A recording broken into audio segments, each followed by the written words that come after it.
हर हर महादेव दोस्तों। ओम श्री रामेश्वराय नमः। दोस्तों, आज मैं इस ब्लॉग में आपको श्री रामेश्वरम मंदिर का दर्शन और उसके आसपास के क्षेत्रों का आप कैसे अवलोकन करेंगे उसके बारे में हम आपको बताएंगे। इस ब्लॉग से पहले इस रामेश्वरम सीरीज का पार्ट 1, जिसमें हम आपको अयोध्या से रामेश्वरम तक की यात्रा कराए थे, और इस रामेश्वरम सीरीज के पार्ट 2 में हम आपको रामेश्वरम मंदिर और उसके आसपास के क्षेत्रों के बारे में बताएंगे। दोस्तों, यदि आप श्री रामेश्वर महादेव के दर्शन सुबह सुबह करना चाहते हैं तो आप सुबह सुबह प्रातः लगभग 4 से 5 के बीच में आप अपने होटल को छोड़ दीजिए। होटल मंदिर के आसपास ही लें और वहाँ से निकल करके आप सबसे पहले समुद्र की तरफ, जो अरब सागर है, जहाँ पर आपको स्नान करना होगा, वहाँ जा कर के आप स्नान कर लीजिए। तो स्नान करने के लिए हम लोग लगभग 5 साढ़े 5 के बीच में अपने होटल को छोड़ दिए। दोस्तों, जहाँ पर स्नान करना होता है वह महासागर है और उस स्थान का नाम है अग्नि तीर्थम, जो मंदिर के पूर्व द्वार के ठीक सामने है और यह मेन सड़क से लगभग 500 मीटर की दूरी पर है और मंदिर के पूर्व द्वार से लगभग 100 मीटर की दूरी पर है। तो आप सबसे पहले स्नान के लिए सागर की तरफ बढ़िए। सुबह सुबह आप देखेंगे कि काफ़ी लोग सागर में स्नान के लिए जाते हैं और काफ़ी भीड़ रहती है, क्योंकि सुबह सुबह का दर्शन बेहद ही अच्छा और सुहाना रहता है। जब आप निकलते हैं तो आपको बहुत सारे लोग काले वस्त्र में दिखाई देंगे, जो भगवान श्री महादेव, रामेश्वरम महादेव के पुजारी हैं और ये काफ़ी दूर दूर से आते हैं। हम लोग लगभग 10 से 15 मिनट में अपने होटल से समुद्र की तरफ पहुंच गए और वहां पर देखा कि दोस्तों सुबह का लगभग 6 बज रहा था और यहां पर काफ़ी भीड़ थी। सभी लोग जल्दी जल्दी स्नान करके भगवान श्री रामेश्वर महादेव के दर्शन करना चाहते हैं। मंदिर लगभग 5 बजे खुल जाता है और सुबह 6 से 7 के बीच में एक स्पेशल आरती होती है। दर्शन आपको 5 बजे से मिलना शुरू हो जाता है और दोपहर में लगभग 1 बजे मंदिर बंद हो जाता है। फिर दोपहर 3 बजे से लेकर के रात को 9 बजे तक फिर मंदिर खुला रहता है। सुबह के समय काफ़ी भीड़ होती है, उसके बाद शाम के टाइम पर थोड़ा कम भीड़ होती है। हम लोग अपने वस्त्र उतार करके जल्दी जल्दी स्नान करके लाइन में लगना चाहते थे, क्योंकि भीड़ काफ़ी थी। और इस प्रकार हम लोग जल्दी जल्दी स्नान करके, क्योंकि यहाँ से स्नान करने के बाद आपको गीले वस्त्र के साथ ही मंदिर परिसर में जाना होता है और वहाँ पर आपको 22 कुंडों से फिर से स्नान करना होता है, जिसमें विभिन्न प्रकार के जल रहते हैं, जो 22 तीर्थों के नाम से जाने जाते हैं। और उन कुंडों में स्नान करने में लगभग आधे घंटे से लेकर के 1 घंटे का समय लगता है और तब आप अपने गीले वस्त्र को बदल करके तब भगवान श्री रामेश्वरम महादेव के दर्शन करते हैं। जिस समय मैं सागर में स्नान के लिए गया, वहाँ देखा कि काफ़ी लोग समुद्र में नहा रहे हैं और इस कारण वहाँ का जल काफ़ी प्रदूषित हो गया है, क्योंकि पानी का जो रंग है वो काफ़ी मटमैला था। इसलिए हम लोग जल्दी जल्दी स्नान करके 22 कुंड से स्नान के लिए जाना चाहते थे, जिससे कि हम लोगों को शुद्ध जल का स्नान मिल सके। यदि आप समुद्र में स्नान करने के बाद फिर से नहाना चाहते हैं तो इसके ठीक बगल में ही स्नान के लिए स्नानागार बने हुए हैं, जहाँ पर आप ताज़े पानी से नहा सकते हैं और फिर उसके बाद आप 22 कुंडों में स्नान कर सकते हैं।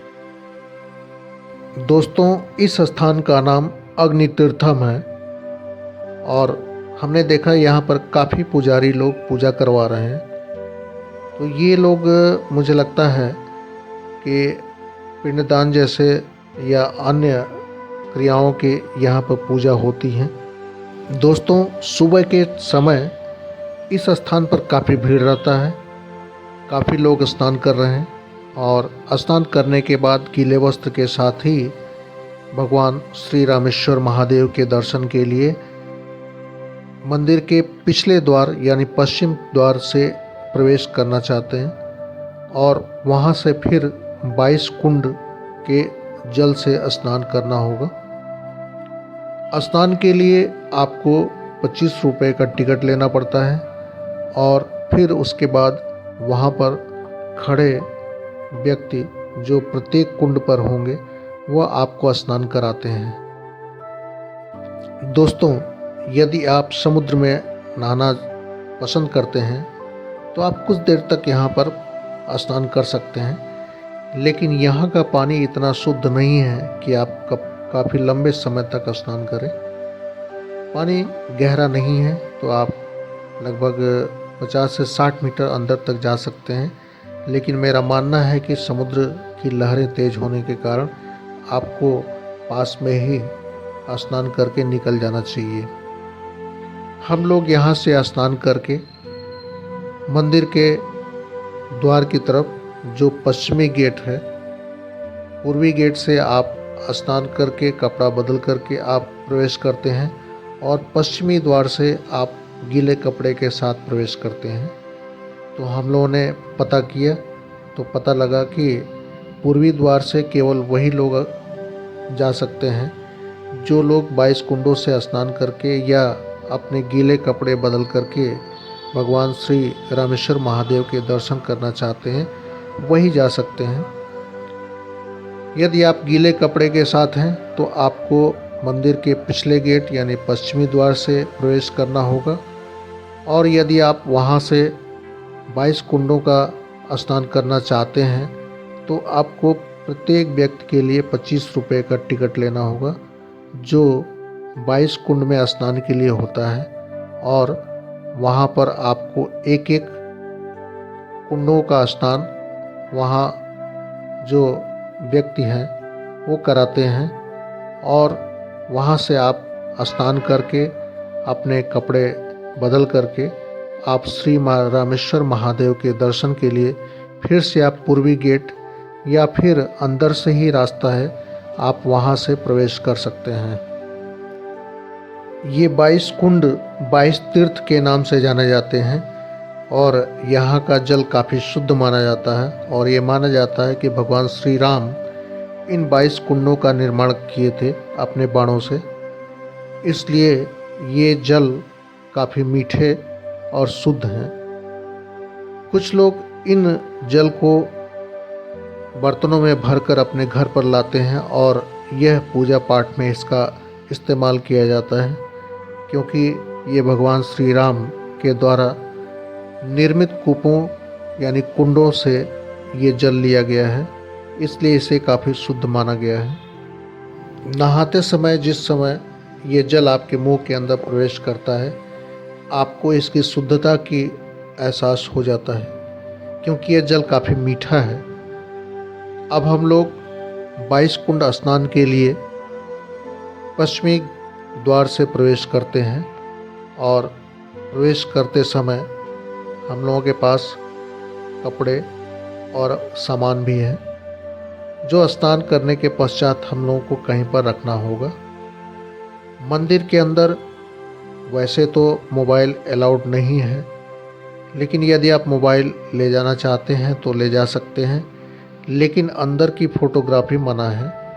मंदिर के कुछ अंदर तक की आप फोटोग्राफी या वीडियोग्राफी कर सकते हैं, जैसे आप कॉरिडोर तक की फ़ोटोग्राफी और वीडियोग्राफी कर सकते हैं, लेकिन जो गर्भगृह है उसमें आपको मोबाइल अपने स्विच ऑफ करके या फिर साइलेंट रख करके ही अंदर ले जाना होगा।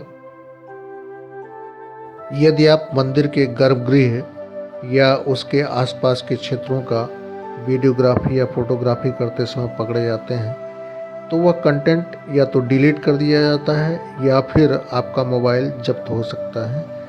इसलिए आप गर्भगृह का वीडियोग्राफी या फोटोग्राफी करने की कोशिश न करें। अब हम लोग 22 कुंड जल से नहाने के लिए प्रत्येक कुंड के सामने जाते हैं और वहाँ पर जो कर्मचारी हैं वह एक एक करके हम लोगों को 22 कुंडों का स्नान कराते हैं। इस स्नान में लगभग 1 घंटे का समय हम लोगों का लग जाता है और प्रत्येक कुंड के सामने लगभग 2 से 4 मिनट का समय लगता है। वहाँ पर काफ़ी भीड़ होती है। स्नान कराने का मतलब कि 1 बाल्टी पानी निकाल करके वह फेंकते हैं और सभी लोगों के ऊपर जाके गिरता है। अब हम लोग 22 कुंड का स्नान करने के पश्चात अपने कपड़े को बदल करके भगवान श्री रामेश्वर महादेव के दर्शन के लिए निकल पड़ते हैं।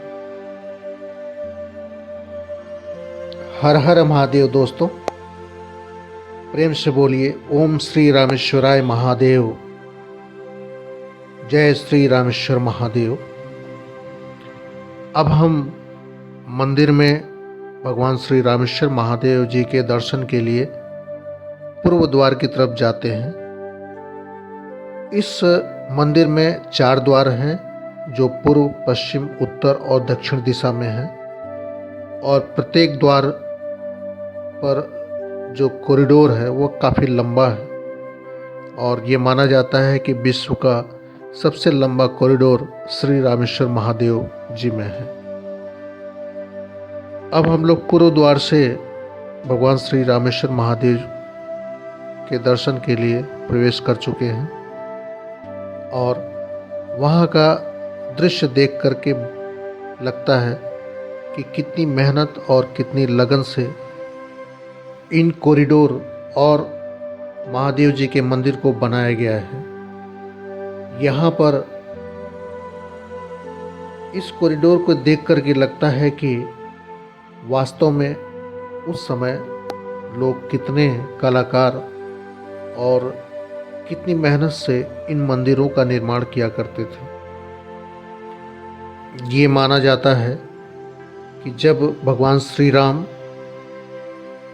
लंका नरेश रावण का वध करके जब वह अयोध्या लौट रहे थे तो माता सीता जी के साथ जिस समय वह रामेश्वरम तट पर पहुँचे उस समय उनके मन में इच्छा हुई भगवान श्री महादेव की पूजा करने की। उस समय भगवान श्री राम जी ने भगवान हनुमान जी से उन्होंने प्रार्थना की कि वह एक शिवलिंग जो हिमालय पर्वत से आपको लाना है, आप जल्दी से लेकर के आइए।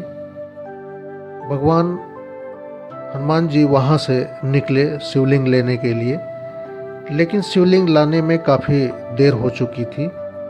उस समय माता सीता जी ने एक शिवलिंग का निर्माण किया जो समुद्र की रेत से बनाया गया है।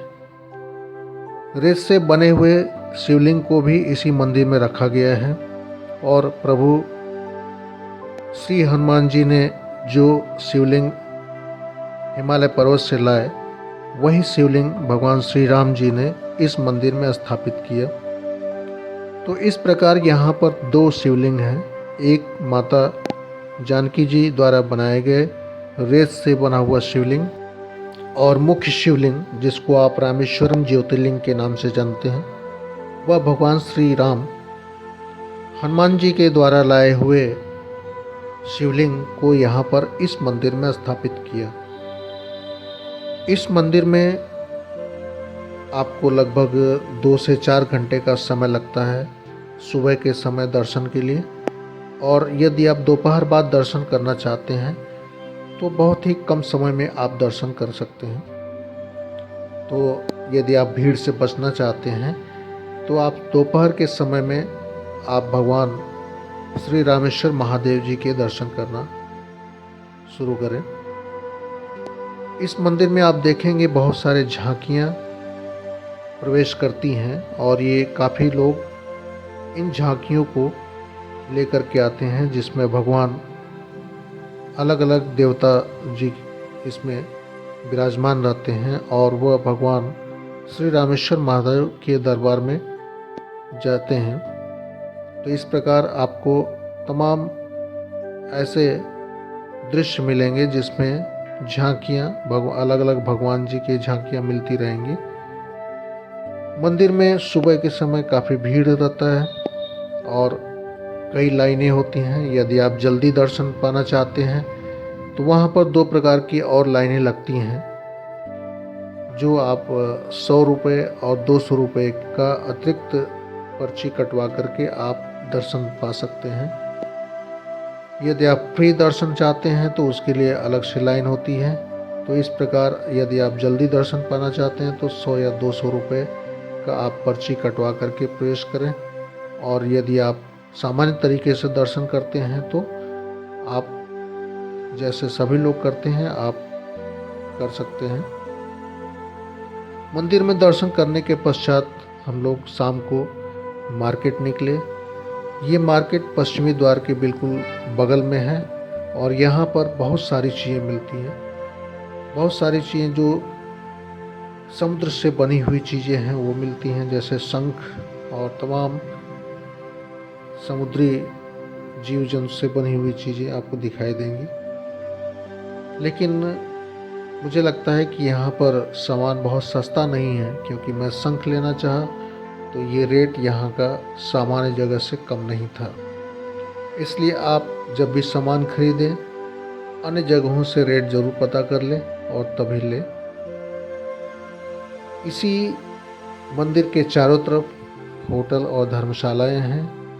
मंदिर के दक्षिणी गेट की तरफ कई धर्मशालाएं हैं और मंदिर के आसपास आप देखेंगे काफ़ी मंदिर छोटे छोटे हैं। और रात के समय मैंने देखा कि डॉक्टर APJ अब्दुल कलाम जी का जो पुराना घर जहाँ पर कलाम जी पढ़े और रहते थे, उस घर को देखने के लिए मैं निकला, जो मंदिर से लगभग 2 किलोमीटर की दूरी पर है।